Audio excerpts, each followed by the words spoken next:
Hey, what's up, everyone?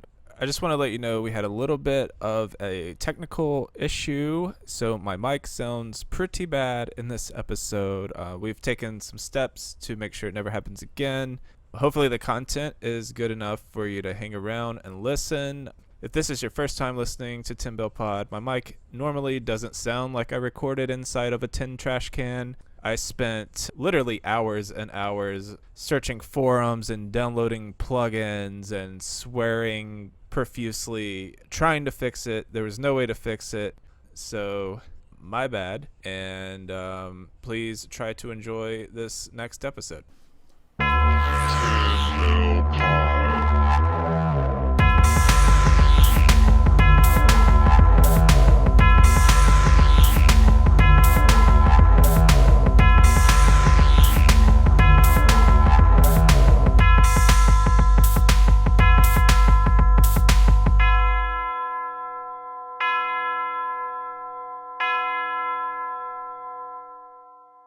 Oh my God, Tabell's back again and burning out. What was that? I forget what the fuck you're parodying. It's the Backstreet Boys. Oh, yeah. No wonder I couldn't place it too good. My TRL memory isn't as what it used to be. Shouldn't it be like 10 bell pots? Oh, man! All right! Yeah. Like, that's what it's supposed to be. All right. I'm Nicolessa. I'm joined by Micah J. Loving. Hello. Updates if you're following along at home. I barely could remember what the hell it was on all my stupid predictions. Let's see. Last ones I did, Israel Adesanya won last night. It was boring as shit, and his stock dropped. But, won that one. And then Bernie just didn't maintain the momentum on Super Tuesday, so lost the shit out of that. And then I'm going with my prediction for this time. I'm going straight heel move. By the time you listen to this episode, no ACC teams will have made the Final Four. They're all out. They're all fucking out. Wow. And Gonzaga. Fuck you. I predict that there will be no WrestleMania because we'll be on complete utter lockdown. Because this episode has been coming out the Thursday before WrestleMania, quote unquote. That's a lot better prediction. I like that. South by Southwest, then WrestleMania. We are, of course, joined by the Nick Lachey of the Troop Brigade, the Lance Bass of whooping ass, the Justin. That was good. The Justin Timberlake of being named Jake. Ben Scout Jake Manning. I like that you started with Nick Lachey. He was my favorite of all the boy band guys. I actually kind of had his hair at one point in time. Was he the Jessica Simpson dude? Yeah. Yeah. Oh, God. Good looking guy. Yeah, very good. Very good looking guy. We're all going to say it. And I like the Dallas Cowboys, Tony Romo. So I'm just saying, maybe the whole thing is I just like Jessica Simpson. Maybe that's. I mean, there is that. All right, we have an exciting episode today. We're talking about someone that just may surprise you if you don't know a lot about him. He was Mike Shaw, who you may know as Norman the Lunatic, Makan Singh, or the Icon, Bastion Booger. And what better way to celebrate WrestleMania than an episode on Bastion Booger, ladies and gentlemen? We could have picked anybody that could have got more clicks. I think we're going for the obscure. Nobody is recording a podcast that will be released right before WrestleMania when people are searching wrestling, professional wrestling, wrestling in general, WWE, WWF. Nobody in their right mind is like, you know what? We need to get out some Bastion Booger content as quickly as possible. We're just going full hipsters. Like, oh, you want to talk about big fancy wrestlers? Well, did you know Mike Shaw's work's actually pretty good? Did you even know that shit? Exactly. Did you know he worked the Calgary Stampede territory? Yeah. But we'll get to that. We'll get to that. One thing before we start, I've been calling his finishing move the Tombstone Taint Drop. What is it? Does it have a real name? It never did. Bob, I like Bobby Heenan's the most. It was a trip to the Batcave is how he always described it. It's just when he did the move, the announcers just went, oh. Yeah. It was just like, oh, God, that's a terrible spot. It's teabagging him, and it's, yeah. All right. Michael Paul Shaw was born May 9th, 1957 in Scandia, Michigan. Mike grew up in a town of just 300, or as Jake would say, a metropolis. Yep. Nobody has got the fewest amount in professional wrestling. I'm still hold that record. Mike only had 2 TV channels, so he didn't catch much wrestling growing up, but he did amateur wrestle and apparently was very good, winning conference out of Gwynn High School. He also threw shot put and played some defensive tackle for his high school football team. Later, Mike would coach some amateur wrestling and play professional softball for the Milwaukee Slits. Yeah. The American Professional Softball Association, not surprisingly, went out of business because there's not many people who are like, you know what, baseball is just too fast of a game for me. Well, also, too, there's not that many people that can play softball and keep a beer in their hand at the same time, like, and do it at a professional level. People can do it at an amateur level, but not a professional level. Around the age of 23, Mike was living in Florida working for a car company, and it was there he met a wrestler named Farmer Bill. And after seeing how big of a guy Mike was at 6'1", 270-ish, Bill was like, hey, baby, you ever do a forward roll? I'm almost 100% Farmer Bill was one of those big fat guys like, oh, you could be the wrestler. And then he's just like, oh, you're selling cars? You know, you're a big fat guy. you can wrestle, right? You could wrestle, right? They might make you like a country bumpkin like character and say you're from Mud Lick, Kentucky. I mean, that's what they'll do for you in New York. They might even do that in Memphis too. Other places they'll just be like, they'll call you Crusher the Smasher or something. But if you're a big fat guy, you want to make some money, especially like in the 70s and 80s, just be a wrestler. You don't have to do very much, and people will work around you, and guys with actual talent will just get murdered by you. Just listen to old farm boy. I got you. You just need a good punch, and you just need to know how to do the big fat man splash, because that's your finisher for sure. And then when you don't win, you go for that splash. The guy moves out of your way, and then the guy just pins you 1, 2, 3. Because you can't get up. Yeah, you can't get up. You're like a turtle. You can't get up. You're on your side. It's all, you know how it is.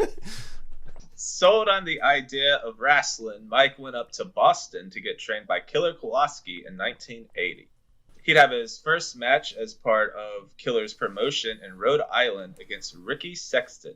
Mike is coming from an amateur background. When you train guys, there are a lot of amateur wrestlers, when they come in to try to be professional wrestlers, is there a mentality that's hard to get over from when you're an amateur wrestler to make kind of, to lose, what I'm saying? Some people are weird like that, but the biggest issue with amateurs coming into professional is the stiffness of how they are. Because you're always trying to not have somebody move you around, where in pro wrestling, you're being moved around by the veteran, especially when you're new. It's kind of like muscle memory, reflex, or instinct stuff. Just the idea of not being stiff. Like the important.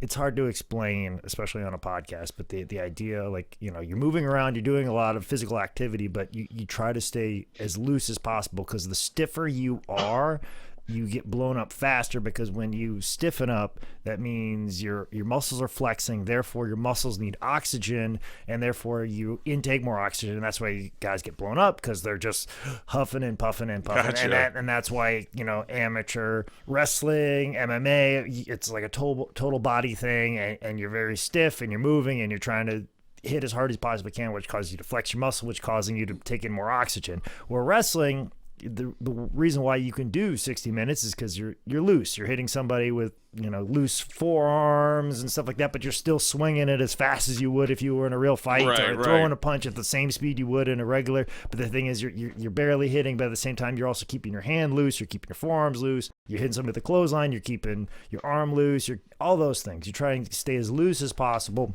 So therefore, you're not taking in as much oxygen. So that is the biggest issue. But the biggest advantage of somebody who is an amateur wrestler is control of their hips. They know how to, where their hips are at, where they're going to be, where their body is, and they have a good base. They know. But it's all more of a situation of where your hips are at all moments in time. Okay. So therefore, where a certain body part is, and it's about body control as far as professional wrestling goes. If you have a lot of body control, you can do a lot in professional wrestling. And amateur wrestlers always know where their hips are and know what their hips are doing and where they're at, and to explode into them, move them out, get them out from underneath of a guy. Just Gotcha. The awareness of your body parts and where it is in relation to your opponent, where you are in the physical mat and actual space that it surrounds and takes up. As an absolute wrestling legend, Killer Kowalski obviously had connections to the entire industry. So if a promotion rolled through town short a man, they'd usually go to him and his school for fill-ins. And that's how Mike would end up wrestling former world champion Pedro Morales on WWF's All-Star Wrestling, February 14th, 1981. Oh, don't worry, I'm sure Pedro the whole time was like, Mikey, you're not going to make it. You'll not make it. Which maybe that's an insensitive impersonation, but that's what Pedro Morales sounds like. And every person that's ever impersonated him, that's what he sounded like. There was always the thing where Pedro would like needle Billy Jack Haynes, he'd be like, Billy, you're not going to make it. You're not going to, like, anytime Billy Jack Haynes would like take a nap in the locker room, he goes, you're not going to make it, Billy. You're not going to make it. Which just shows how tough Pedro is, that you're going to needle Billy Jack Haynes, Right. a living, walking, breathing volcano. Good, and Pedro was like, yeah, sure, why not? Bring it, Later in 81, Mike would go to his first ever full-time territory, working for Gene Kiniski and Al Tomko in Vancouver's NWA All-Star Wrestling. There, he'd be the lumberjack Klondike Mike, the nephew of Klondike Bill. He'd do a lot of tag team wrestling, teaming up with King Parsons and Gene Kiniski. He'd even win the Vancouver NWA Canadian Tag Team titles with his pal Danny O. The Vancouver territory doesn't pop up too often. Jake, do you know anything about it? It was a pretty cool spot. It's one of those kind of like smaller territories. I think it eventually got absorbed with Stampede, but it was always like it was kind of the way like the Houston territory was. It's in the middle of Texas, but like it worked well with World Class, and also the Amarillo territory, also Mid-South. Like it had a very good working relationship. It was a smaller territory. It had its one big town, obviously. But yeah, the Vancouver territory, it was kind of just a smaller area. But like, from what I understand, they had some really, really, really big shows. And a lot of the Stampede guys would always like, oh, when we go to Vancouver, it's going to be awesome. I don't know if that's because of party town or because the crowds were so good, but it was one of those just smaller, like little territories that was close to other territories and worked well with other territories, but it was its own independent thing. So it was kind of like the Houston of Canada. That's kind of how I always understood it. Yeah, the one cool thing that I found out was Al Tomko is pretty much credited for kicking off Rowdy Roddy Piper's career when he was there. So I assume Jake was talking about why it brought people to Vancouver. So if Piper got big there, I assume it was the cocaine. It was really fucking good. Well, I think it was also heroin in Vancouver, if I'm not mistaken. Oh, really? So, like, yeah, there's all kinds of great drugs. It's just like, hey, I guess I think like it was like legal, or it was something crazy with the drugs there. Like there's opium dens. I've heard some things about Vancouver. Hence why all those guys are like, I can't wait to go to Vancouver. All I know about Vancouver is Bryant Reeves and the Vancouver Grizzlies. Wow. After dropping his tag titles, Mike would start off 1982 wrestling in Stu Hart's Stampede Wrestling using his real name, Mike Shaw. Some of you may remember Mike in WCW. You may only know him from WWF. But Stampede is where he'd spend the majority of his career, clocking in 7 years in the promotion, wrestling the usual Stampede suspects, including Jim Neidhart, Bret Hart, Owen Hart, Davey Boy, and Dynamite Kid. Let me have you. Let me have you for like 7 years. I love that. Just because amateur wrestling, you want to come down to the mat, you can come with me. I mean, come on, you got a nice mustache. You got like the amateur stuff. I'd like to have you. is this how you recruit everybody? Yeah, I'll call you by your real name. Okay, drop that Klondike. Drop the Klondike. All right, my name's Mike. Yeah, Mike. What's your last name? I don't know if I want to tell you that right now. Well, tell me right now. I'll have you. I'll grab you. Shoot you. Shaw. Okay, Shaw. So maybe I'll grab you. Let me grab you. You're not winning me. Do I get a signing bonus or anything? Oh, yeah, just let me have you. Just come here. Grab it. Take it. And we end with orgasm. Much like every Stu Hart impersonation, we end with orgasm. I thought it was a strangling murder. Either or. Well, I mean, I don't know what Stu's daddy issues are. Like, And as Mike Shaw said, Stu was a good guy, but he had one problem. He had too many fucking kids. I'm guessing he likes some of the kids, but not all the kids, judging by that statement. Well, I added the fucking just for emphasis. But Shaw said out of the 12 Hearts, he wrestled 6 of the 8 boys and all 4 son-in-laws. So I mean, that's a pretty good record there. Okay, if I was to guess, I'm pretty sure he liked Owen. Oh, yeah, we'll get into that. He fucking loved Owen. See, and it's weird. I think he would have liked Bret, and Bret would have spoke up for him. So obviously, by that logic, he fucking hated Bruce. Like right away, he fucking hated Bruce. Ross was pretty level-headed. He would have been okay with him. Keith was fucking salt of the earth, but he might have got sideways with Keith. Neidhart was just a madman, so I bet he didn't like him. I mean, that's the one thing that Shaw came across like he would be truthful about people, but I can't see Mike Shaw hating someone. He seems like such a good dude where he was like Smithhart, I guarantee he fucking hated. Smithhart? Sure. Yes, two last names? I think Smith. Jesus. I think Smith was his name. He's the most carny of all the Harts, which is saying something from that family. Yes. When they refer to it as the Addams family, like he goes.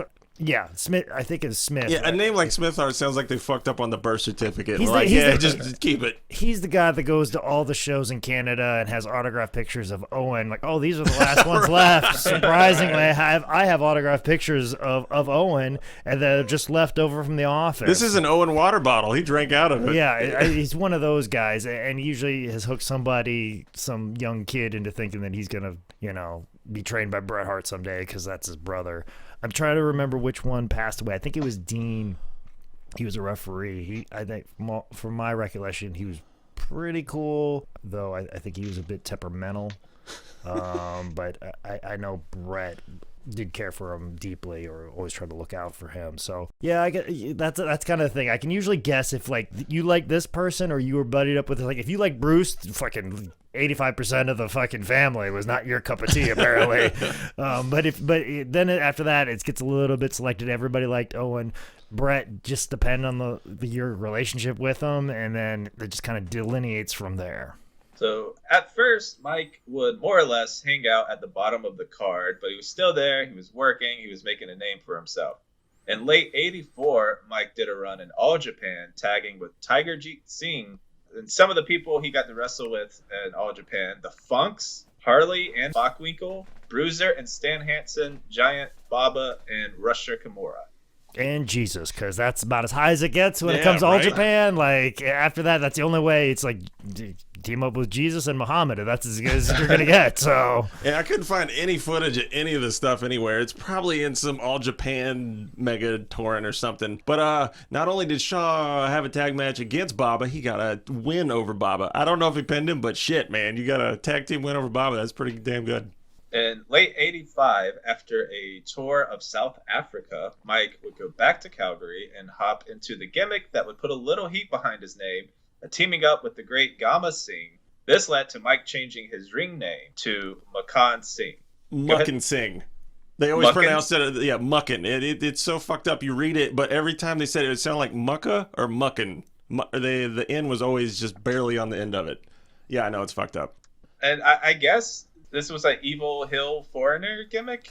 Well, the demographics of, like, the Calgary area, if I'm not mistaken, has a large Middle Eastern, even Pakistani. That's he was billed as a born-again Pakistani. Yes. They're like, the way that Mexicans are vilified in certain areas of America, and the way that Italians were vilified when they came over, the way that Jews are vilified in certain areas. The Pakistanis were kind of in that same boat right there. So as progressive as you think you are, Canada, you still have your corners of racism in professional wrestling. So let's not hide from that. And Gama Singh, met that man.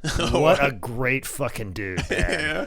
Amazing. Like, and here's the thing, sometimes I'll flip through the channels and I'll just kind of see what's going on Impact, and I think like Gama's been on a couple of times. Oh wow. And I have to stop just to see him cut a promo, because I love Gama Singh so much. Like, I interviewed him for the Dynamite Kid documentary. He's such a level-headed, cool fucking dude, and just well respected by anybody who worked with him. And then, you put him and Mike Shaw together, like, gosh, if you were feuding against those guys, like, that must have been like a night off. Guys are going to take care of you, and the just racist Calgary crowd that we know Calgary can be, just how hot that would have been of an angle. Cornette brought this up, but Mike did as well, as he would use kind of the local politics to fuck with people. It'd be like Jake cutting a promo that, shitty fucking Charlotte Mayor V. Lyles just needs to get the fuck out of office. Yeah, like it was weird fucking bumper stickers that are all over Plaza Midwood, which should be the most progressive part of town. That's interesting. I might know who's behind that. Going on, but yeah, they would talk about how Shaw would wear an Edmonton Oilers jersey as a subtle fuck you to Calgary fans. Apparently, that's a UNC versus Duke type thing. But he would just do that little kind of easy, subtle heel shit to really get people riled up even more. Yeah, see, people think just the Southern territories did the kind of like the race baiting. No, fucking Calgary, you were no fucking different, all right? Like, that's the way pro wrestling's work, is just fucking racism, get people mad enough, they'll buy tickets and come see it. So the fact that we're not doing that anymore just shows how far we've come as a progressive sport. And then we get these old timers like, we can't get heat the way we used to. You mean be racist? Like, is that what you're talking about? And then they immediately say, yeah. You nailed it exactly. Actually, it's more like, goddamn, motherfucker, what do you mean I can't get heat like I used to? Let me swing the tennis racket around. Goddamn. In '86, after Honky Tonk Man left Stampede to go work for WWF, Honky's North American title was vacated. Malcolm would take on Owen Hart for the belt on Halloween, October 31st, winning and holding it till January 19th, 1987, when Owen took it from him. They trade the belts back and forth, with Mike winning it back January 30th, Owen taking it on April 10th, Singh winning May 6th, 88, before dropping it to Don Morocco December 9th, 1988. And to give you an idea of what this feud meant to Owen, to Muckin, to just the territory, Muckin, or let's say Shaw, would send out his tape to promoters to try to get booked or everything. He'd have a 15-minute tape, and 12 minutes was him working Owen Hart. He used to talk about how they'd used to, as big as Shaw was, 320 plus, he would have 30, 35-minute matches against Owen. And they just had a chemistry that was just, it worked so good for that high flyer, athletic versus the monster, big dude dynamic. They had so many good little bits throughout their feuds. There's 8 matches on YouTube. I watched every single one of those fuckers. They're mostly clipped, but there's good stuff. There's the old thing where Muckin would get the foreign object. He would try to hit Owen with it, but then Owen would get it away from him somehow, put it in his trunks, and then we would kind of forget about it. It's about halfway through the match. And then Owen would end up winning the match, and then the manager would come in and point to Owen's tights, and the ref would go in there and find the foreign object in there and be like, oh, fuck, you cheated, and then DQs him, and then Muckin holds onto the belt and gets the heat for basically Owen being the good guy, but then he gets fucked over. Yeah, it's usually halfway through. It's usually like right at the end, because crowds nowadays, they'll forget that it's in there. I know that's kind of why I liked it, because they kind of built, there was a little story to the match. Yeah. And it's just kind of right there. Usually like that happens bang, bang, like right away. Yeah. Like he tucks it in, puts it away, or whatever. So they also did, this is around 87, so we talked about in the JYD episode, the famous blinding. They use this one. They use the fireball, but Owen gets hit with the flame by Gama Singh. The next match, Owen comes out in eye bandages, which is kind of difficult if you're trying to, fucking see. They do an angle where there's a doctor who has to call the match because Muckin's beating the crap out of him too much, and Owen might go blind. They built it up so good of just like, oh God, is Owen going to be able to see again? And building up the babyface love that the crowd got through him.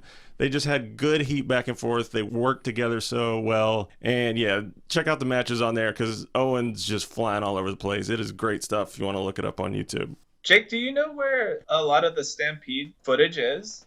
That's a good question. Vince has most of it now. I think a lot of that got kicked over. Also, too, there's like different eras of Stampede, because Stu sold off his territory.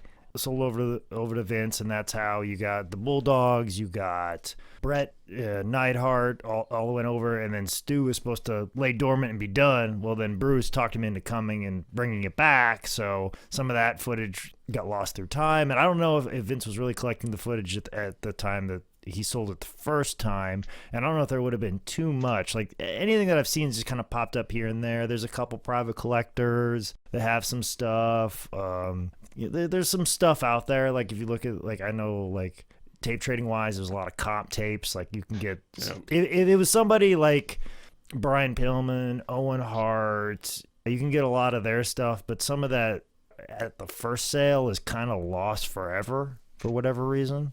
The one interesting thing I found when looking up all this stuff, apparently in like the early days of tape trading, when it was, newsletters and just people calling people and send them their address, was like the 85 to 89 Stampede tapes were just like some of the most prized and wanted stuff of all early VHS tape traders. So I was like, ooh, early nerd shit. Love it.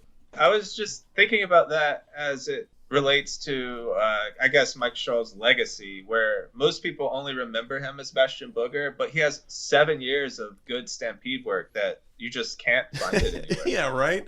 I mean, when I was looking up stuff and it was just, oh, Bastion Booger, and he was Norman Lunatic, and then I'm reading all these comments by people. It's like, oh, man, his Stampede stuff, his mic work is so good, and he got so much heat, and he was just kind of a natural, just loud, screaming, comfortable man on the mic, and how good his big man stuff was. And it was just like, oh, I didn't know any of this shit about this dude. One thing that I should have known about Stampede is I had no clue that Liger had a run in Stampede as under his real name, Kichi Yamada. I mean, there's matches. I forget what the tag match was. I think it's Owen and Yamada versus Shaw, and I think Gama. But it was just like, oh shit, I forgot that Liger was there. Or I didn't know Liger was there, and it kind of makes sense. Another friend of mine brought up how Liger was there, and then kind of Owen and ended up going to New Japan. So I figured that was that connection there that made that happen. There was this working relationship where New Japan and an office in Mexico and Stampede always saw the value of, hey, our guys, you know, we need to freshen up the roster. So we need an influx of new talent and rotating talent, and talent that we know that gets over. Like, they kind of need to go away so that when they come back, they mean something, and then they'll get stale and they'll ship them off somewhere else. But also, too, you know, with Stu training guys, he knows that they need to become more worldly. And New Japan also wanted some of their stars to get some American experience and bring some of that over there. Hiroshi Hase's and Stampede, too. Exactly. Yep. And then also, too, the importance of Lucha Libre as well. So they were trying to do this kind of working relationship where, you know, guys would spend a little time in Japan, go over to Calgary because that was North American wrestling, and then they started incorporated some Lucha Libre stuff and just kind of had this whole cycle of guys going like, okay, we kind of stay in Stampede right now, go down to Mexico, come back, you're a big deal in Calgary, the home territory, and then when you get stale there, go to Japan, and then just alternating and moving around. Then you would go tours in the middle of this and come back, and then so that way when you come back to Calgary, like, oh, this guy's been in Mexico, this guy was in Japan, and it seems like he's a bigger deal all of a sudden. And then also too, you're getting people from Mexico, from Japan, and all of a sudden you seem like this more of an international promotion as opposed to this local territory in Calgary, Alberta, Canada. Hell yeah. Other random tidbits I found just digging deep. He had football helmet matches with Jim Neidhart, which apparently they would just face off in a 3-point stance and then just slam their helmets into each other until someone lost. So amplifying the CTE fun there.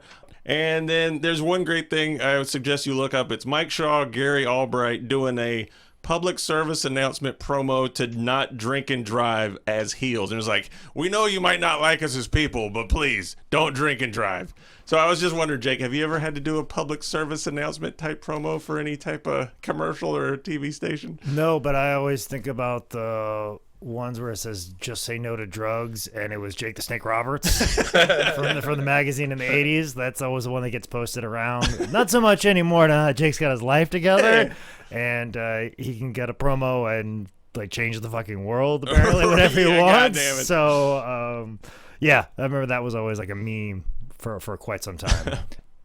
Hey there, kids. This is the Man Scout, Jake Manning, and I'm here to let you know that, hey, drugs are really bad. And want to know why? Because I've taken a shitload of them. Behind this cheery exterior, you know, I put this uniform on. I seem like a very straight-laced individual. I tuck my shirt in appropriately, so that way I have the gig line going up and down. You don't know what a gig line is because you never served in the military before or in the Boy Scouts, whichever. That's where you learn that. You get that gig line, you get perfect straight-laced, literally straight-laced up and down. But see, that's the thing.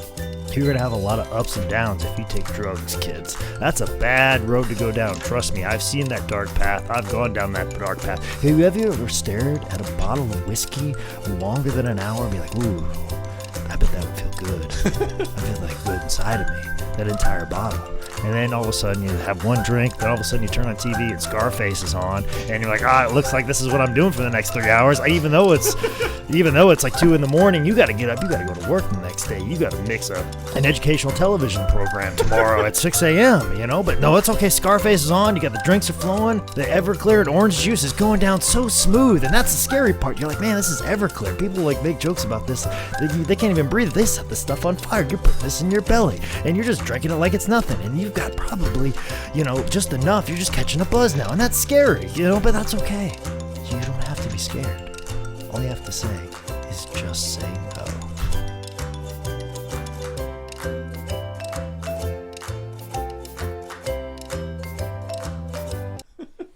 Thank you, Nancy Reagan. Wasn't that her? So Mike would continue to be a staple of Stampede Wrestling until it closed its doors in 1989. At the time, Mike had just got married. He traveled the world. He'd made a good bit of money. He was actually considering quitting the business and moving back home to Michigan. But after doing another run in South Africa, Mike returned home to a message from Jim Ross in WCW. Jim Ross, who he didn't even know who he was, or like, but that was the thing with Mike. It was so interesting. He's like, he's a big sports dude and everything, but he meant it like, I mean, I'm not a dick. And I'm not like trying to insult the business, but I'm just pro wrestling, you know, it's my moneymaker, is what I do, but it's not what I'm, you know, jonesing for or being a mark for. Old farm boy told me all I do is just be a fat guy. It turns out I like exceeded the bar for fat guys. I mean, I didn't have to do very much. Turns out I did way more than I should have. I'm like, man, I did too much work. Well, I better get out of the business then. And I didn't think anything. I was just making money because I'm a big fat guy. That's what farm boy told me I could do, is just be a big fat guy in wrestling. And then somebody's like, hey, for a big fat guy, you move around. I go, what? I'm not supposed to work this hard? Well, I better get away from this as fast as possible. And that's what I did. Mike called JR back. They talked a bit, and it ended with him flying down to Atlanta. And after a few days worth of interviews, Mike got himself a job. Managed by Theodore Long, Mike hit WCW with a brand new name and gimmick, Norman the Lunatic. A crazy man billed from the state hospital. Norman the Lunatic was controlled by Teddy Long with the use of a key and threats of shipping him back to the insane asylum. Just a complete mockery of mental health. I mean, you know, he's patient number 502, and like most mental patients, he's got an airplane seatbelt wrapped around his head. I don't know what that does. It keeps his brain in? I don't fucking know. Well, and so you got to keep in mind, at this time in WCW, I think they're like trying to be more like WWE, WWF at the time, so they're trying to incorporate some things, and like, I think we're a little bit before the White Castle of Fear match. It makes sense. The person that helped him the most with his crazy psycho asylum lunatic character was Terry Funk. He said that, of course, that Terry Funk would have the most insight to portray a crazy person in the ring. Jake, you think that's pretty accurate? That's pretty good. I love how pro wrestling has established a world where you can just roll up to a mental institution and be like, give me the biggest one you got. Well, here's the thing. Here's a good story about like a crazy person. Crazy person gimmick, I should say. Oh, okay. Sonny Fargo. He was a longtime referee in the Mid-Atlantic area. Obviously, I think he was like a shoot brother of Jackie Fargo, who is, you know, the guy who is the king of Memphis, feuded with Jerry Lawler, and ended up getting, you know, the reason why Jerry Lawler is Jerry the King Lawler, because of Jackie Fargo. Now, I think it was the Fabulous Fargos. There was Jackie and I'm forgetting the other one. I'm drawing a blank on it right now. The other one was the Hells Angels. There was Jackie, and then there was the guy who was a Hells Angel. He was a real Hells Angel. Yes, he was a real Hells Angel. He was a very eclectic individual, as we would say. A shooter in a different way. Yes, maybe in multiple different ways. And there would always be this certain situation, like there'd be one Fargo hurt, or there'd be some sort of thing, and they would do something where they take out one of the Fargos, one of the Fabulous Fargo brothers. They would take one of them out, and they'd always do this thing where, like, Jackie he was beautiful at cutting promos, and he's just like, I can't believe you did this to my brother, blah, blah, blah, blah, blah, blah, blah, blah. But I can hear something in the distance. I can hear the chains at the mental institution already coming undone. And next week, we're going to have Rough House Fargo come in here show you guys up. And basically, like, it was Sonny Fargo, who was a referee in a different territory, but in Memphis, he could come in and be comparable of size. But the whole gimmick behind Roughhouse Fargo was he was insane. And he would just, like, in a tag match, he would just, without being tagged, he would just come in and start punching people. It didn't fucking matter. And it just, everybody just sold for him. All right. That was the gimmick. He's got crazy man strength. Yeah. He's crazy man strength, and he'd just be all over the place and just being buck wild. And just, and Jackie would always set up a good promo. And be just basically Sonny visiting his brother and coming to see him or coming in town, like, oh, we should do something with him. And they called him Roughhouse Fargo. And everybody just sold for him punching people. And he would chase people around. He would chase the opposing team's like manager and stuff, like chase him out of the building and chase him through the stands, and he would just be all over the place and he'd just be crazy. And they say, Sonny, just be as crazy as possible. And this is during the time where that could happen in that territory, and nobody's ever been like, oh, that's the referee over there on the other channel or whatever, because they didn't know. So Sonny Fargo could come in, be a part of a main event angle, and then come back to the Carolinas and just be a regular old referee, and nobody knows the difference. But he would go to Memphis, and then he'd be the main event there, which is probably part of the reason why Memphis had such the reputation that it did for being like carnival-esque, cartoony, sideshow type territory, is that this guy who's a referee over here is coming in and is involved in like a main event match over here at the Mid-South Coliseum. So, but that's of all the crazy man gimmicks, Roughhouse Fargo is definitely at the top of the list. That's awesome. Norman the Lunatic would debut at Clash of Champions 7, June 14th, 1989, live from Fort Bragg, North Carolina. And sidebar, George South wrestled on this show against a WCW tag team with a bell gimmick from Belleville called the Ding Dongs. Jake, explain your goddamn profession to us. Yes, we could do a whole Patreon episode on this particular match. Really? Oh yes. There's a deep dive onto the Ding Dongs. There's a deep dive into George's tag partner, Cougar J. Oh. We need to save that for a Patreon. All right, that's maybe that's official. Maybe if you want to do it later on today, it'll be a good. We could go 15-20 minutes on it, possibly 15 to 20 minutes, but it's fucking juicy. There's a lot of aspects to it, and Cougar J is actually a very interesting individual. So we'll at least G that up that way. Oh, what a one of my favorite kind of storytelling bits of the Clash of the Champions match that Nick brought up is Teddy Long comes out, debut match, screaming, "Norman didn't do it! Norman didn't do it!" I mean, for like an 8-year-old kid to be like, "Ooh, what did this crazy motherfucker do? Did he kill people? What happened?" Just that hook. I love stuff like that, and of course they never revealed it, but Norman didn't do it. Had me hooked immediately. Norman would debut against Mike Justice, and in 47 seconds, Norman hits Mike with a big corner splash and wins. Then Norman is drug off by the orderlies, just like Mom was. And the thing that made me fucking cackle was the crowd. He's already over. The crowd sings na na na na na na na na. They do the whole song as he's strapped to a gurney to take back to the mental asylum. God damn it, that's my thing. I run the WWF, and only we do the na na na song. We do the na na na song. I fire people on a daily basis just so I can go na na na na. Na na na na. Hey, yeah, goodbye. Do it all wrong and out of sync without a rhythm whatsoever. No pitch at all. No pitch whatsoever. I do the na na na song. Na na na na. Na na na na. All right. From there, Norman jumped on 89's Great American Bash Tour, working tons of dates against Steve Casey. Not Scott Casey, just to be clear. Also, I want to bring up around this time, I didn't know a thing that existed, and I probably look like a noob for it, but Norman appeared on many Funk's Grill segments, which was Terry Funk's Piper's Pit type thing that I didn't know was even a thing. Terry Funk has fun calling Norman, he reminds me of John Belushi on a 2-week binge. Or he also calls him Michael Keaton Fat Man. Yeah, it's some fun garbage if you want to look it up. Wasn't John Belushi dead at this time? Oh, yeah. Very, very controversial by Terry Funk there. 89? Yeah, Belushi was early 80s, right? Yeah. Yeah. That's like making a Kobe Bryant joke in the middle of an interview segment 2 or 3 years from now. Yep. Then at September's Clash of Champions 8, he met his old Canadian pal, Flying Brian. JR and Cornette are on commentary, and Cornette mentions all of Pillman's football credits, and I bet JR was like, dude, I have one thing. Can you not?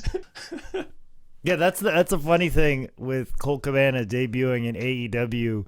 Jim Ross referred to his college football career, and Colt Cabana's whole reason for playing football in college is so Jim Ross can mention it on commentary. That's amazing. Which, funny enough, pretty much the whole reason why I was a collegiate shot putter was so Jim Ross can mention it on commentary. So, Jim Ross, you have not checked all the boxes just yet. It's like the ultimate long con. That's admirable. You guys watch this? I did. I mean, it's good. It's kind of has the Owen Shaw dynamic of, athletic dude doing good stuff and Shaw doing big man stuff. Pillman gets the win with the crucifix pin, which if you're not gonna do that move unless you trust the big dude. More good topical stuff. Just because wrestling did that back then. At the end, Cornette says that Jim Baker just moved in next door to Norman at the asylum because, good old Jim Baker. So Norman the Lunatic came in as a heel character. However, crowds mostly just laughed at him, and Mike really didn't mind. But this led to Norman turning on Teddy Long and getting pretty over as a newly found babyface. I mean, that's what it seemed like. It was kind of, I liked how they did it because almost immediately people were kind of endeared by this, simple, crazy dude, but he seemed sweet. And then, of course, you get Teddy Long berating him and treating him like trash. So you immediately, work all the empathy and feeling sorry for this dude basically being a slave to pro wrestling. And I love the kind of mini narrative that they did with this. And Teddy finally had enough because they just brought too many goddamn teddy bears to the ring for him. It was just too much. I'm sick of these goddamn teddy bears. Get these teddy bears out of here. Teddy Long does not like teddy bears. You understand? You're confusing the two. You think that this teddy bear is Teddy Long. This is not Teddy Long. This is a teddy bear. This is a stuff full of cotton. I am not full of cotton, sir. I like how the Teddy Long is basically like a Ernie Ladd on a 6. Yeah, it is. Pretty much. If it was any more, then it'd be Ernie Ladd. Ernie Ladd does not like teddy bears. That's where we get up a little bit higher. When Teddy Long is a little more here. Teddy, we'll keep it a little bit more refined because Teddy looking good. He got Monikis on. That's what Teddy Long does. Come on with Monikis on. I make tag team matches or bring out the Undertaker. and people always talk about how I don't like professional wrestling being so formulated. Well, guess what? I have made a living off it being in a formula. That's the two things that I do, player. Speaking of the teddy bears, people started giving them to Norman, sometimes up to 300 a week. So Mike would just donate them to a children's hospital, which is super awesome of him. I mean, if that doesn't show how over you are, I mean, for a kind of mid lower card gimmick for people to be bringing that many damn teddy bears, it's impressive, man. So from there, it was more working live events, facing people like Tom Zink, Tommy Rich, the Iron Sheik, and eventually Kevin Sullivan, leading to a Falls Count Anywhere match at Clash of Champions 10, Texas Shootout.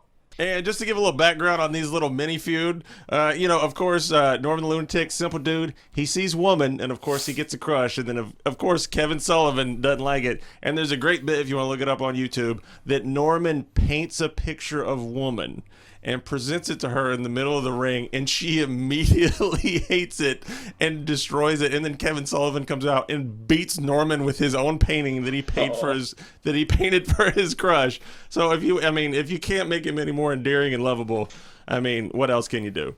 On the way down to the ring, Cornette calls Norman a child molester. Thank you for bringing that up. I rewound that 3 times to get the proper context. I was like, nah, he just calls him a child molester. Well, sometimes you got to do that. Sometimes you got to cancel a motherfucker from time to time. Would anyone like to explain this match, specifically the ending? I got good notes on that. All right, so it's Falls Count Anywhere, as Nick mentioned. We obviously end up brawling everywhere because Sullivan likes that. And as people might know from Sullivan's feud, they had the bathroom spot. And Sullivan, apparently, this might be the first bathroom brawl spot ever. They are fighting towards the back. Norman throws Sullivan into the women's bathroom.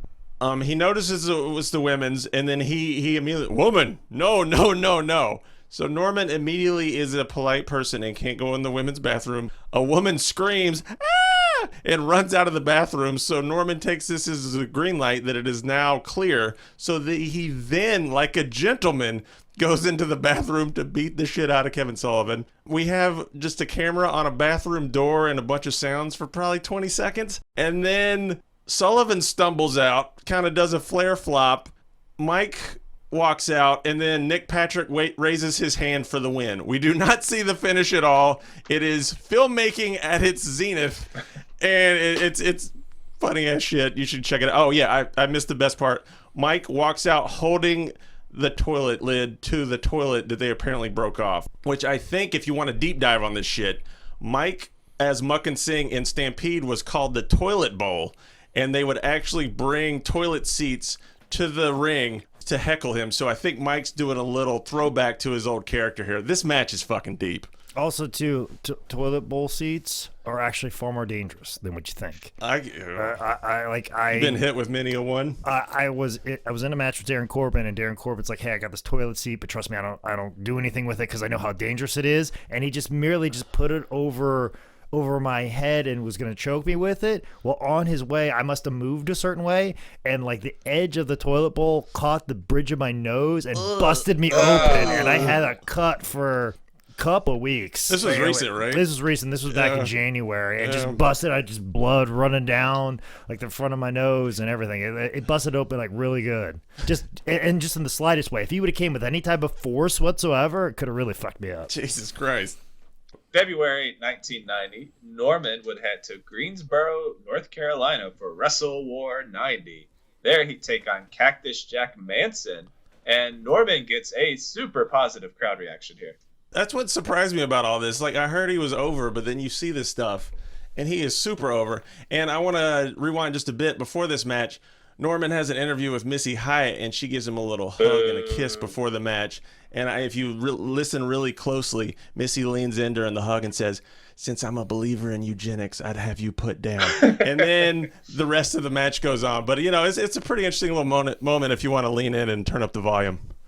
Armed with a spinner hat and carrying a teddy bear, Norman beats Foley when Foley goes for a sunset flip and gets met with the dreaded Tombstone Taint Drop. Can we talk about, of all the jobbers throughout all of this that we'll get into, if you need to watch tape on Norman and realize that your sunset flip will never work. You might think it will, but it will never fucking work. Next up for the Lunatic was Capital Combat 90, the return of RoboCop. Norman and tag partners, the Road Warriors, opened up the show against Bam Bam Bigelow, Kevin Sullivan, and Cactus Jack. The Road Warriors come out on the back of motorcycles, so Norman comes out on a little foot-powered scooter. The Road Warriors and Norman get a really chaotic win. I like this match a lot. Dude, it was pretty fun. Norman and Cactus go at it, and I told the bit with the scooter after the motorcycles. That was good. A bunch of the crap I watched that's worth looking up if you're interested. Find his Tommy Rich match. There's a bit where Tommy Rich pulls a teddy bear out from the crowd, and as soon as Norman's about to punch him, Tommy hands him the teddy bear. Norman is so overjoyed and happy and smiling, he falls to the mat to hug the bear, and Tommy Rich pins him as Norman is celebrating with his teddy bear. There's a Norman tag match with Abdullah the Butcher versus the Galaxians, where Norman comes out in a Teenage Mutant Ninja Turtles mask. And then there's a Rick Steiner match where Norman gets German suplex by Rick, which shows you how goddamn crazy he is, but he actually hits it. It wasn't long until WCW politics came into play, and it would affect Mike's WCW career. Despite being over AF, Norman was sitting at home sometimes for 5 or 6 weeks in a row, while in his words, the bookers were getting their friends over on TV. And even though he was making great money to sit at home, Mike was frustrated. He was a pro wrestler and he wanted to be on the road being a pro wrestler, which I don't agree with. If someone wants to pay me to not do stand-up ever again, send it my way. This podcast is my favorite thing I've ever done creatively. For the right price, I will quit at the end of this sentence. So it's like the $100,000 Patreon level. Otherwise known as the WCW level of Patreon. Like that's what we should do. We should have a WCW level of Patreon where we just don't do anything. Like if you pay us this amount, we'll stop and sit at home and collect a check. That's the WCW level. That's good shit. I always have this is a total sidebar, but I always have this idea to get some shit and put it on eBay, but make it like $10 million, banking on like some Saudi Arabian prince going on eBay and just saying fuck it, because all you need is one drunk one online to just make your life complete forever. Listen, there was a motherfucker in South Korea that was willing to make Wrestlers versus Zombies 2. Like he had the money, had the check, and was like, let's fucking do this, and just never came through. But he had the money. See, you bank on those billionaire crazy people to just throw whatever at you and your life's set. I think we need this level. So the final blow to Norman the Lunatic came when Ole Anderson took over as Booker. Ole wanted to, quote, make it like the 1950s. Anybody? Because there's I think it's too easy. I think what Ole really meant to say is, I don't give a fuck about this shit. Fuck you. Fuck this job. And I think you misspoke. Ole wanted to bring it back to the 1850s, Nick. It also needs to be said that he was actually so over that Sting and Luger actually spoke up for him. He talks about it on the shoot. There's another source on it too, but Mike, I believe him because Mike just seems like down to earth, not give a shit in a nice way dude. But Sting and Luger couldn't convince Ole to do it. So talk about stubborn. Despite that, Norman the Lunatic was taken off of TV and Mike was given a new gimmick, Trucker Norm. And I want to clear something up about Trucker Norm because I've seen it in a few different places. The gimmick was a way to pay homage to Norm's truck driving dad who passed away. That is kayfabe and in reference to Norman the Lunatic's dad, not Mike Shaw's. Mike Shaw's dad didn't drive a truck, and Mike Shaw's thoughts on the gimmick were, it stunk. The storytelling on this is perplexing too. So he's a crazy person in an asylum. His dad dies and he gets better. That is backwards. Like he loved his dad, but him dying was a positive influence. I don't fucking understand any of this. And most of this had to be explained. I think it's explained if you want to look it up on the Tony Burton like WCW Saturday Night match where Tony Schiavone's like, we're gonna fill in these blanks here because this is shit stupid as hell. Not loving his new gimmick or his spot with the company, in early January of '91, when his contract was up, Mike decided to leave WCW. Later in 1991, Shaw wrestled in the Global Wrestling Federation under Micah Singh, which apparently was a huge dumpster fire. And then he spent the majority of 1992 in CMLL in Mexico as Aaron Grundy. I watched a couple of the CMML matches. He does a couple good comedy spots. It takes 3 people to Irish whip Mike Shaw. That was funny. He teases a suicide dive to the crowd's delight. There's some fun lucha stuff with Mike being used as he should. That's one of the things. Like sometimes you need like a big guy for like a post, and and they're usually using comedy senses, but also too like for someone like him who wrestled someone like Owen or Flying Brian, he's a great post. He's there for everything. He can bump around for all these guys that can just come in and do all kinds of things. There was another match where he's with the WFWA, which is some kind of outlaw mud show in Winnipeg, but he has a match against the Tulip, which some of you guys might know if you deep dive on YouTube randomness. Is the Tulip was a effeminate-looking man in a flower costume who battled with the legend that is Brother Midnight over who was the worst wrestler. And I remember watching this back in the day because they had a legitimate feud of who was the worst wrestler. And with Jake's always under gimmick, I was wondering if this inspired you in some way or if you knew about this shit. Absolutely not. Boom. Have you seen the clip, though, of the worst wrestler ever feud? Oh, I gotta send that to you. That's good shit. Brother Midnight's the we ain't gonna wear no pants, right? We ain't got no pants on, baby. All right. So at some point, Mike had sent a tape to WWF Sergeant Slaughter and eventually got called for a tryout. After his old pal Bret Hart gave him some pointers, Mike worked a match against the great Barry Horowitz. Vince liked him, and Mike got a spot with the company. Vince, you need to book this guy. He's good. I'll tell you. He worked for my father, Stu.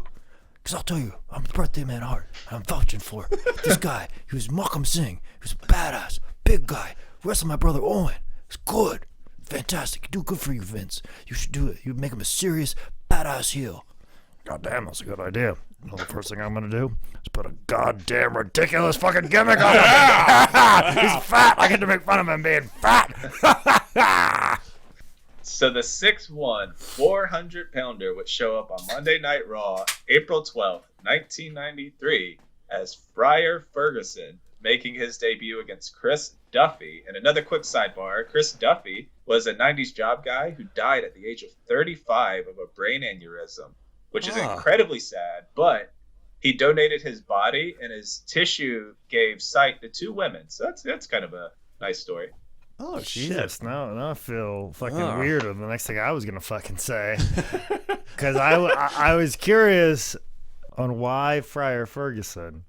And I'm wondering if Mr. Movie over here, Micah, can tell me when Robin Hood Prince of Thieves came out. I want to say, that's a good fucking question. I'm guessing it was 91, 92. I want to say. Yeah, it would have to be like 2 years earlier for it to finally catch up to what the WWF was doing at the time. So if that's I'm curious, because if it was Robin Hood, Prince of Thieves, that was the inspiration for Friar Ferguson. So that was a big blockbuster movie. Didn't they just come out with a new Robin Hood movie with the Kevin Costner? Yeah, the guy from Field of Dreams. You know that guy? You know that fucking schizophrenic that heard all them voices and decided to build an entire sports arena? Yeah, the guy from the movie about Al Capone. You know, the one where the guy hit the baseball bat? You know, that guy from that movie. One of theirs in the morgue. Yeah. 91. I just looked it up. That's perfect. You fucking nailed it. That's exactly why. Anything, especially the early 90s, most everything in wrestling, whatever was cool 2 years ago is usually what ends up happening in wrestling 2 years later. I didn't bring it up, but it was in my notes. When he was Trucker Norm, he had a little series where he tagged with the Juicer, who I didn't know was Art Barr, and fucking Beetlejuice gimmick. Fucking Beetlejuice gimmick. Oh my God. That was one of those things I meant to bring it up. That was one of my early, like probably 8 or 9 years old, of one of those gimmicks of, because he had like powder on his face and in his hair, and he acted like a crazy person, and he did all these athletic moves, and it was one of those big influences of like, what is going on, and just a big memory that stuck in me, and I never knew it was Art Barr. But yeah, and then it was like, yeah, they just ripped off Beetlejuice. Oh, and Trucker Norm, over the top. It totally, yep, because that was 87. That was 87. Trucker Norm was 90. And Ole's probably like, Over the Top's the best movie I've ever fucking seen. Ole Anderson loved the fuck out Over the Top, because I love it's a custody battle based around arm wrestling. Oh, it's interesting, though, because apparently Ole and Terry didn't like each other. Does that seem right? Because I heard that. Probably. And who the fuck's in Over the Top? Terry fucking Funk. I'm going to show you. I got my Over the Top guy right here. I don't fucking need you. Everything's connected. Everything's connected. So anyway, Chris Duffy fistfights this priest after a tombstone taint drop, 1, 2, 3, and Friar Ferguson was off and running. Friar was on the next week's Raw, number 13. Bam Bam had just beat a guy, but he kept attacking him after the bell. That's when Friar Ferguson comes in to make the rescue, and Macho Man on commentary goes, "I'll tell you what, I'm real confused right now." Bam Bam and the priest square off for a sec, trying to tease a feud, but this feud would never happen. Since Friar Ferguson doused himself with holy water, danced, and, pro wrestled, the Catholic Church had a big problem with him. I mean, you can't be telling children that's what Catholic priests do. All right. Yeah, I had a pedophile joke in my notes too, but I figured you got it covered. So churches sending you hate mail isn't a good look. So WWF straight up dropped the gimmick right then and there. To Vince's credit, he took care of Mike while he was sitting at home. They paid him while they were cooking up new ideas, stuff like a Pizza Man gimmick, and apparently some sort of monster heel with a helmet that was tossed out for being too close to Vader. After about 6 weeks, we get the remix, Bastion motherfucking Booger. What are your first thoughts on Bastion Booger? Well, I'm sure most people know him, but if not, his gimmick is, Mike's a big dude, 340-ish or whatever. It's like, his gimmick is that he smells bad, he's ugly, and he has what I would describe as if a diaper was also lingerie. That's a good answer. He also screamed angry gibberish. Like you see him like doing stuff or screaming stuff at the crowd, but when you really listen, it's just nothing. It's just, I don't know. He's so fat and ugly. He doesn't know English. I don't know. Goddamn, pal. Do I need to explain to you what Bastion Booger is? Yeah, I'm really confused, Vince. I'll explain it to you right now, pal.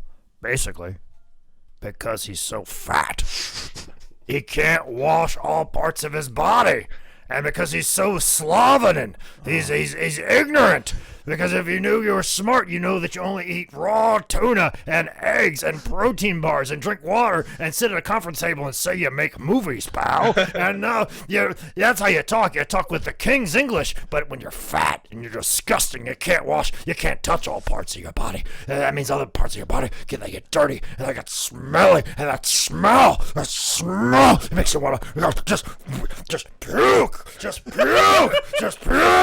Make you want to puke all the time. You're puking on yourself because you're puking on your big fat belly, and then that smell goes back and it makes you want to vomit more. Nobody wants to be around you, and since you're not talking to people, you forget what the English language is, and you're just such a slobbing and smelly, puke-soaked individual, and that's how you create Bastion Booger.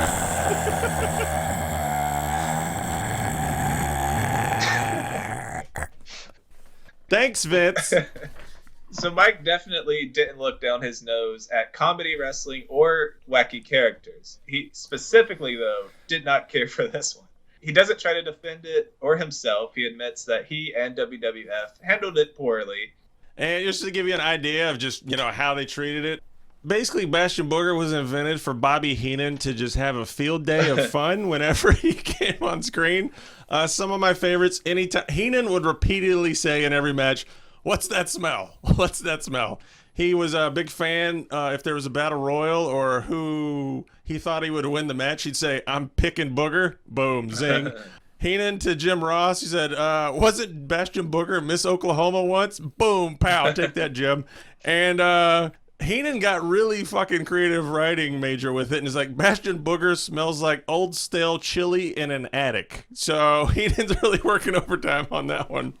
June 19th, 1993, Bastion Booger would make his WWF debut, losing to Virgil, again with the crucifix roll-up. So he's not watching game film at all. We talked about Savage. Another good Savage call in this match was he comes out, debut, Savage is like, Bastion Booger, I guess. He's just like, I don't know what this gimmick is. What is this shit? So the next week, Booger gets a little payback on Virgil, pinning him on Superstars with a second rope splash. There's actually a promo on YouTube to set up the rematch. And also, big stolen gimmick victim thing at the end of this match. Booger screams at the camera, "Who's next? Oh, who's next?" Wow. Yeah, who the fuck stole that and ended up one of the biggest careers in wrestling? Who's the current champ of the WWE? Fucking Gilbert.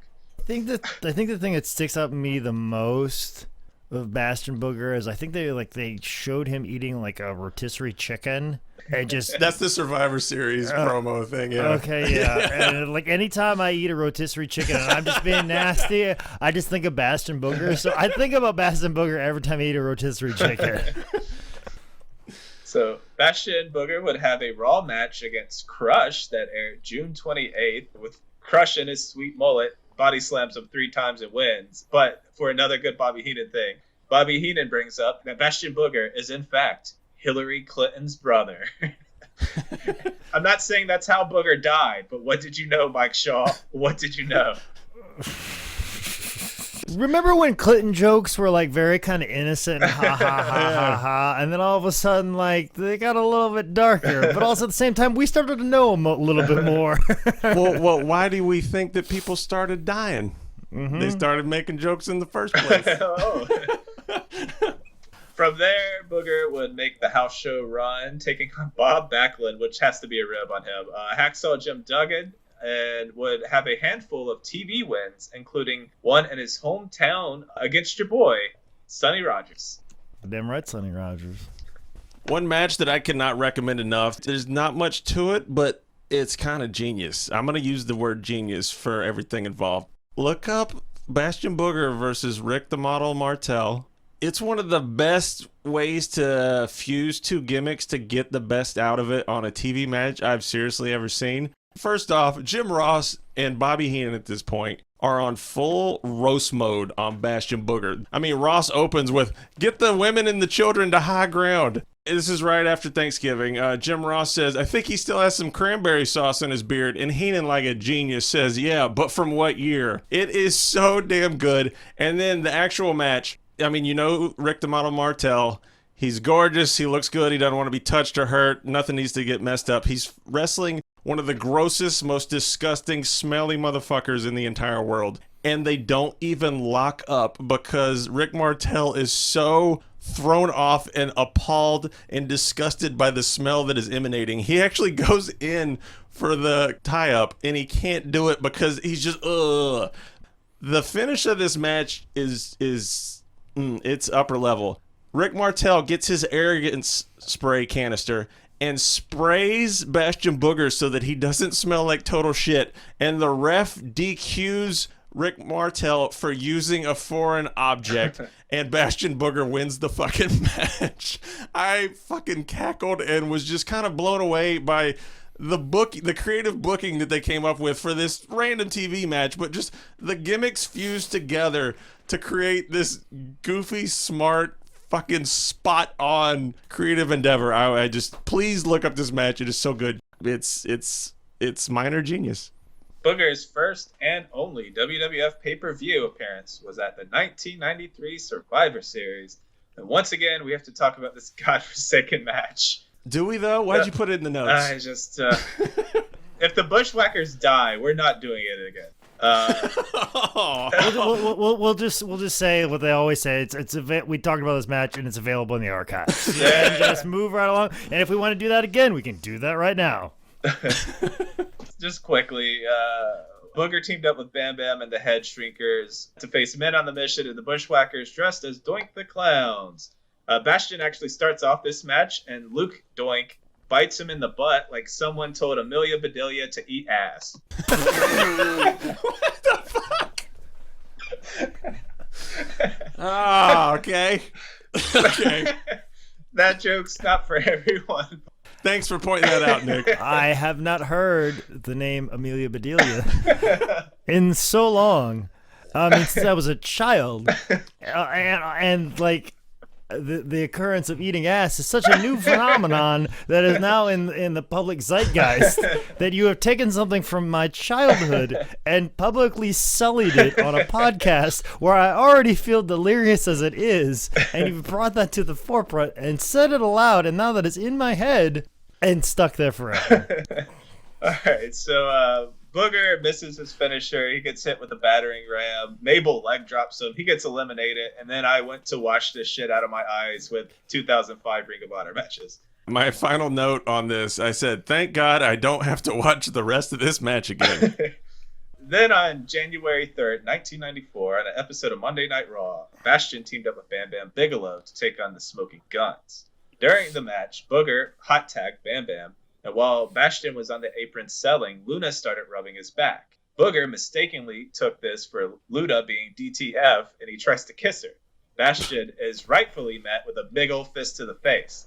He's still unfazed by this and tries to give Luna a hug. Bam Bam sees his main squeeze getting Me Too'd live on Raw, so he hops out of the ring. Those two start fighting, ending with the both of them getting counted out. You pretty much nailed it, but I have one correction. It's his hump, not his back, because he also has to be Quasimodo. And on the next week's Raw, Bam Bam defends Milady's honor with a diving headbutt and a pin. Booger was then scheduled to appear at 94's Royal Rumble, but he no-showed with the kayfabe explanation that he overate and got sick, so they're really pushing him here. The Booger character wasn't super getting over, but there's no one defining moment for how his run with WWF ended. There's no one bad match, one big argument, one meeting with the suits. The way Mike talked about the way his WWF career ended is that one day, dude just wasn't on the booking sheet anymore, and that was it. He was out of WWF in August 1994. And if you were a week-to-week watcher of the WWF, you could see it coming if you really got the subtle clues that they laid in here.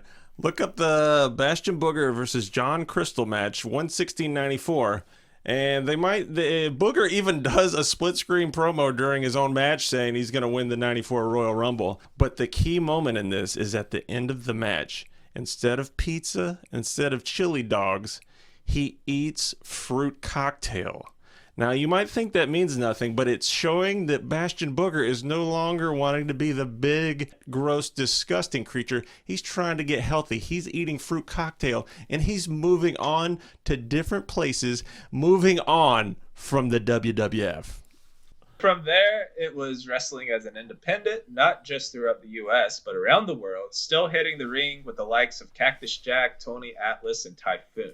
He'd focus on being more of a father, spending time with his daughter, making it to his son's football games. He'd even run a wrestling school out of his hometown, and he'd become a manager for a security business.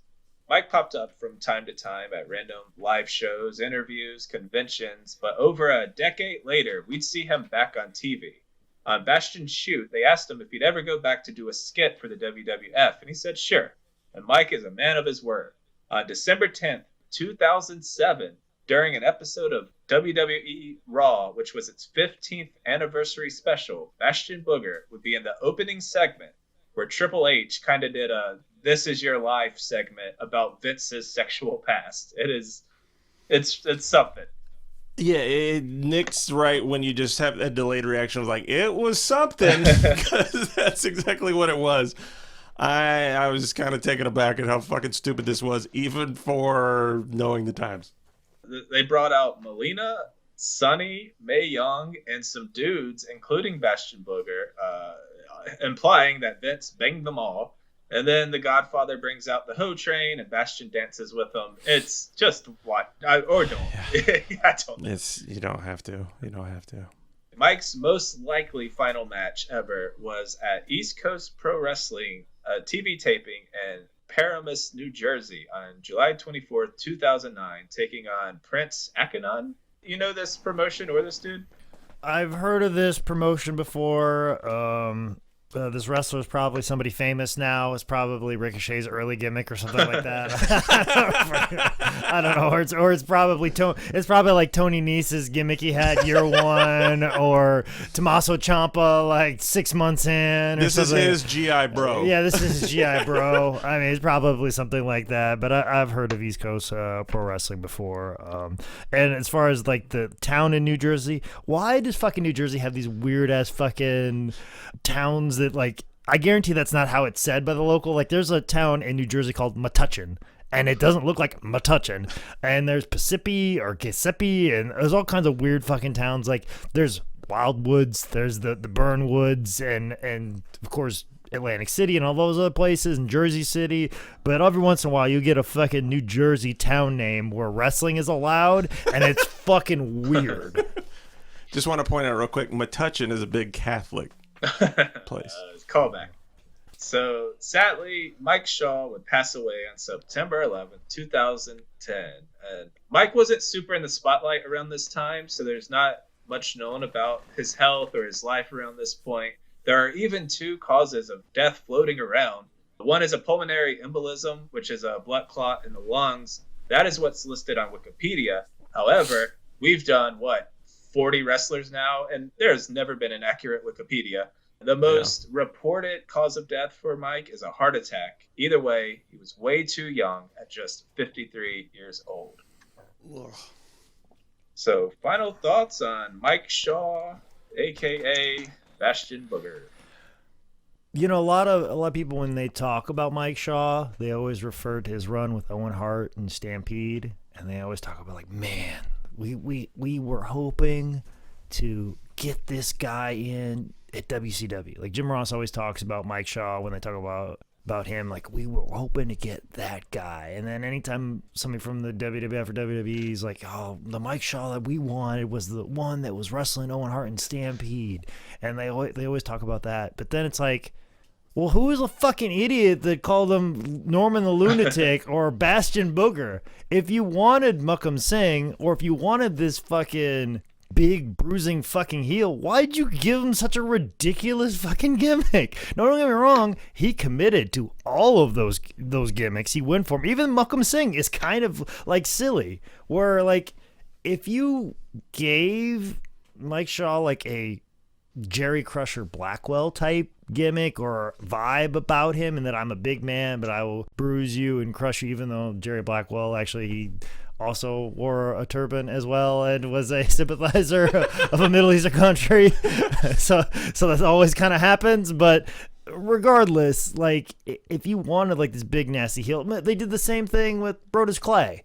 Like, oh, you're a big guy, instead of just you being Brodus Clay, this big nasty heel, we'll put a ridiculous gimmick on you and be like, oh, why didn't this work out? Why weren't you this big nasty heel that we wanted when we got this? It's like, you could have called him Smasher Mike Shaw or Smasher Shaw. So, like, yeah, that's what always the frustrating part when they talk about how good he was, but then you saddle him with something that's obviously hugely character driven. And that's another thing, too, that happens is guys that want to be serious or big nasty heels, you give them these weird characters, but then you have people like me who want to be the character and you don't like let me do the character thing. You want me to be serious. So it's one of those just weird things of professional wrestling. And everybody always talks highly of that run with Owen Hart. And I just wish they would have been like, you know what? You're Mike Shaw or you're Smasher Shaw, and you're going to come in and you're just going to be this big, nasty heel like Jerry Blackwell and just come in and we'll feed you to whoever the big baby face is or the small baby face. And his ability to be able to go work in Mexico, go to Japan, wrestle people who were smaller than him. As a guy that's not very big, and I see like bigger guys in the locker room and I get booked against them, I'm like, ooh, gosh, I don't know how I feel about that. From what I hear, everybody that wrestled him that was smaller than him, which were a lot of people, but like the people the size of Brian Pillman's and Owen Hart's, they loved wrestling him. Like, oh, he was so good. He was always there. He was never like a step behind, but he was a good post and super safe and just could look like he was murdering you, but he wasn't. I mean, that's just a shame. You know, like he's kind of a punchline in wrestling, but I don't know. I feel bad. I mean, I jokingly at the top, like, of course, we're doing a Bastion Booger episode, you know, around WrestleMania time, because who else is going to do that? But, I mean, the joke's right there. But I'll tell you what, the man was no joke. He was a nice individual. I don't hear too many people talk about too many bad things about him personally. And everything that is said about him negative, it's about a character that somebody gave him. So if that's the worst thing you can say about him, I mean, he must have been doing all right. I swear every time we cover someone and I think, oh my God, we're not even going to make it to 30 minutes, much less an hour, something always pops up. Like, I was just as surprised as anyone when I clicked on Cage Match and saw that he had 12 pages of matches instead of like 3. It shows that you can't just dismiss someone because they had one goofy TV run, Fight the Patriarchy. Yeah. Most of his career, it was kind of plagued by bad timing, maybe a bad gimmick or bad people in the back, you know. But you can't take away the fact that he was, I mean, I'll say a Stampede Wrestling legend. You can't discount someone who had an epic feud with Owen Hart, putting on great matches, and to have a 7-year run in any wrestling promotion, any professional sport, or just like a regular job. It means you're doing something, right?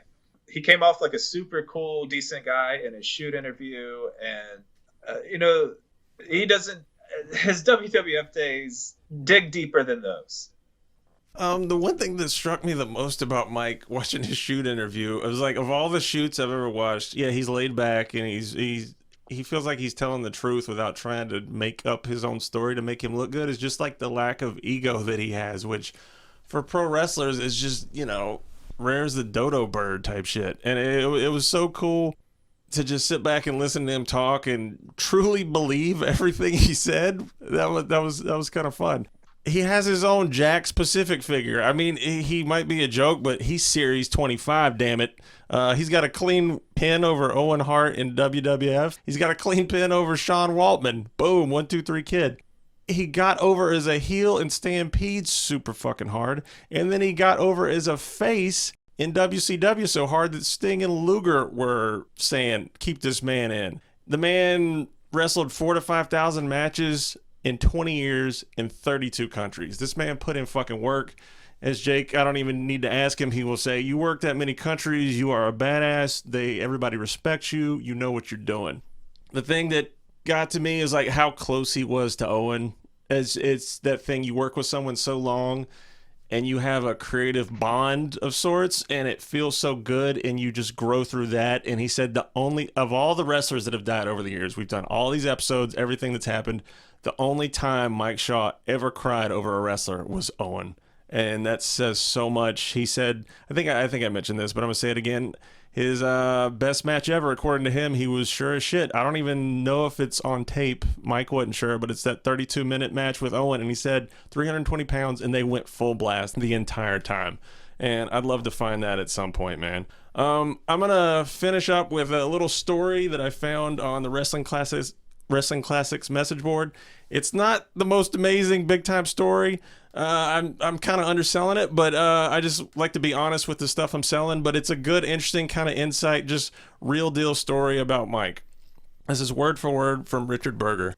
I enjoyed a rather odd relationship with Mike Shaw when we both worked for Stampede. He was a top heel and I handled the advance work and ring announcing in southern BC. At first, Shaw was moderately polite but distant and cool. Then he seemed to warm up only to turn heel without rhyme or reason on me.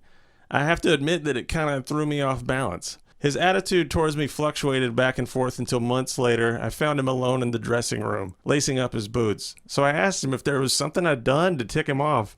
In return, I got the warmest of smiles from Mike. Just for a second, he quickly dispensed with it and said softly, "Nah, I'm just doing my job." From that time on, I knew he was okay and there really wasn't any heat between us. I know it's not the biggest thing, but I just thought that was cool. If Mike would commit to shit, but then when it came down to it, he was just the nicest, coolest dude that was just doing his job. And after going through all this research, I will say I will never forgive Teddy Long for decapitating that teddy bear because he was clearly jealous of being a second-rate Teddy. All right, that is Mike Shaw, a.k.a. Norman the Lunatic, a.k.a. Bastion Booger's 10 Bell Pod. We appreciate you listening. We are very thankful to all of you donating to our Patreon over at patreon.com/10bellpod. Take a few seconds to leave us a rating and a review. That helps us pop up on the listening apps. You can find us at 10bellpod.com, on social media at 10bellpod. Micah is jtrotter27 on Twitter. I'm Nicolessa on the Instagram and Twitter. And Manscout is Manscout Manning on the social medias.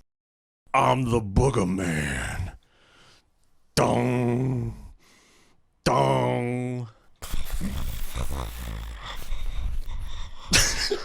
All right.